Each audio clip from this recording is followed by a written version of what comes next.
Well, let me, with all due respect to you and the audience, I'm not a whistleblower. I literally am just an American citizen who, when I saw the events of 9/11, not only did I understand what happened, but remember, I teach this at the war colleges and at various places, so I knew right away who was involved. Rumsfeld, Cheney, Wolfowitz, again, never been held accountable, Hadley, Condoleezza Rice, Elliot Abrams. You have a whole bunch of these neocons.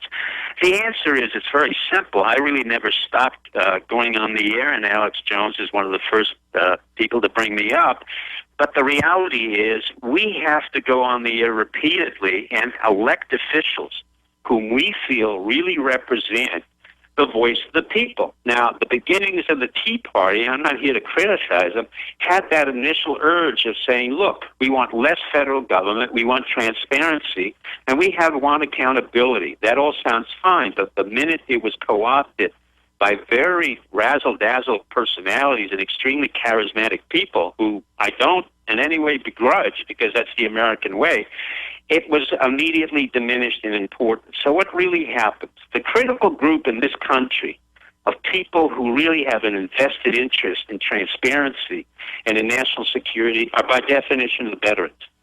We who have fought, the men and women and the children who fought for our country in the various wars, understand what it means that liberty is not given to us. We have to acquire it. But we will not go out and kill for just purposes that are defined by civilians who've never been in war and have no strategic end other than their own political self-aggrandizement. Doctor, we're going to be back on the other side to continue on this line. I'm Aaron Dykes. This is the Alex Jones Show. Back in just a moment. Okay, we are back in the last segment with Dr. Steve Pieczenik. Doctor, we have so many more questions to ask you. First off, I want to know, could you do 5 minutes with us into overtime? Absolutely, no problem. For the Alex Jones Show, I'll do another hour. Well, thank you very much. Look, there's been Forbes, there's been New York Magazine, other mainstream publications. They've reported on you being on the show in the last few days. They admit that you are who you say you are, but they're trying to belittle it. They're joking about it. They're not paying serious attention, but they have been forced to respond. What do you make of that, sir? I don't know, because I don't buy Forbes. I don't respect the Forbes family. If you know anything about the Forbes family, you will know with the Delano family, they were in the drug business in the 1890s, 1880s. They were selling opium to China in the Boxer Revolution. So they can say whatever they want. All I think they want is for somebody to buy their subscription. But it's of little value to me what Forbes has to say. What's the other magazine, The New Yorker? That's a joke. That's really a self-righteous magazine for liberals on the West End Avenue and 85th Street who can sit there and mull over, but I have no interest in any of them. I'm too busy doing business and really, quite frankly, enjoying going on your show, but I have no time to read most of that. But they know they're extinct, so there really is nothing there of interest. There's nothing to address there. I think basically they delegitimized themselves a long time ago. But well, that's what we see in all the mainstream, of course. History, where they were drug pushers, and they have been for a long time, and then Forbes himself, I think, should be very careful as to whether he says anything, because his own father and his family has a very, very dark history in many, many aspects. So I would consider that they should shut their mouth up and just close up business, and probably they should join your show and go on the internet. That's my attitude. Exactly. What do you see on the front? Do you see another false flag in the works with all this hype propaganda? And where would you expect to see it? From the point of view of the extremist, you would see a false flag. But as I said to you before, it's a very dangerous concept for anyone and that's why I'm saying again to my colleagues in the intelligence community and the military community, if they're even just thinking of doing a false flag. It's a very dangerous consideration, because this country is not the same country it was in 2001 when they pulled a false flag and stand-down operation. Everybody knows now what stand-down means, what a false flag. If for any reason there happens to be something that even smells of a false flag, they will have a very serious disturbance in the United States populace. And I don't think Obama understands it. I don't really think many of his coterie do. But fortunately, there are some very bright people in the White House, and they know who they are, and they're listening to me, and they understand I think it's best that they cease and desist this absurd narrative of the attack on a mortuary to get a body that was dead for 10 years and just stop it. Because even the New York Times and Bill Keller, who I do admire, the managing director, and I've known him since he was a writer, a young writer, they're beginning to question this. And Roger Ailes, who I admire immensely, who's head of Fox News and who created Fox News, he knows that this is absurd.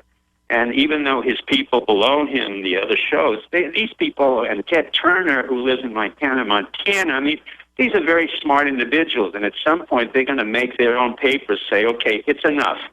The American public doesn't buy it. They don't want it. Let's talk about the real issues, which is a deficit. The biggest national security problem, without a doubt, is right now our economy. Dr. Steve Pieczenik, we're going to continue on the other side in a few minutes of Overdrive. This is the Alex Jones Show. You want to hear all this information, I guarantee you.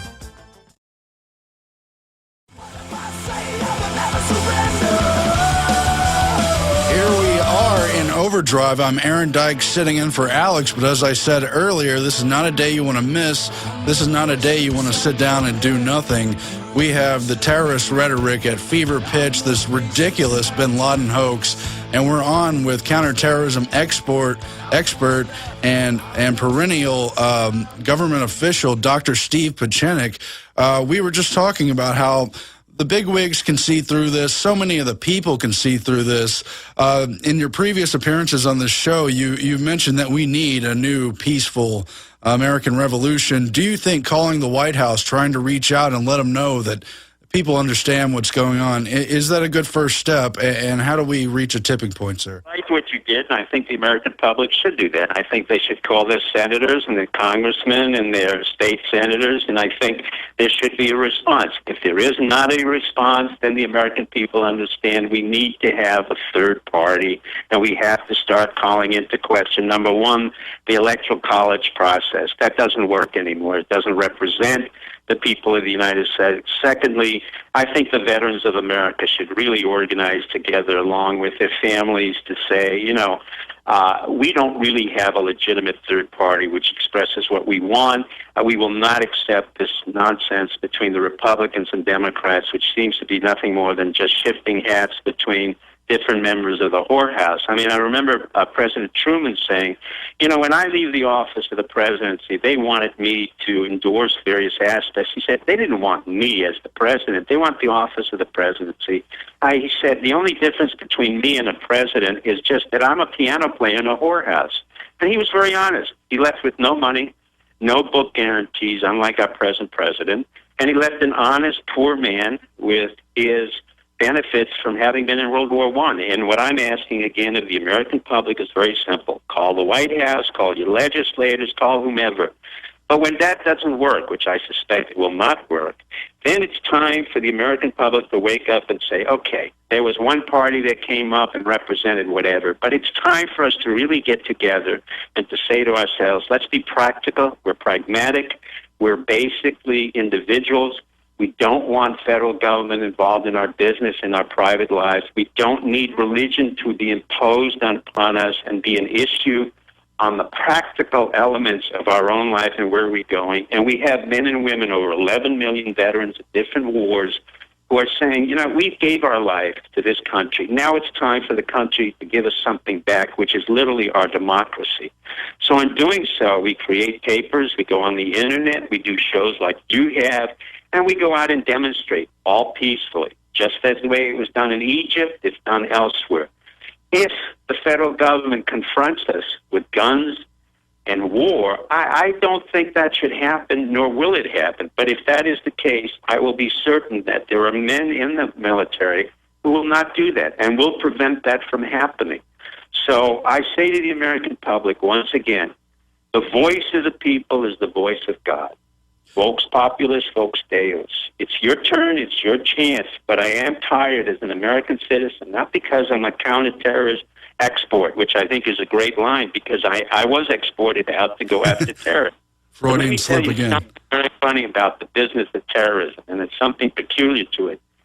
Today's terrorist is tomorrow's statesman. When I worked against Arafat and he killed one of our ambassadors and we hunted him and he knew we were after him, years later I had to deal with him as Statesman in the Camp David Accords. And don't ever forget that, because we too, American revolutionaries, were born as revolutionaries. John Adams, Jefferson, George Washington, we were all terrorists in the eyes of the British. Years later, we became the official founding fathers of this state. Now, Al-Qaeda is a product of our own government, created by our government for the purposes of our national security. Those days are gone. We don't need it. There is no more war on terrorism. What there is an economic war, which we have to address. And the most serious national security problem is our debt and our financial growth. Visit Infowars.com and PrisonPlanet.com. When you're on the site, you can also tune in 24 hours a day to my daily radio broadcast. There's also a free iPhone app to listen to the syndicated radio show when and where you want.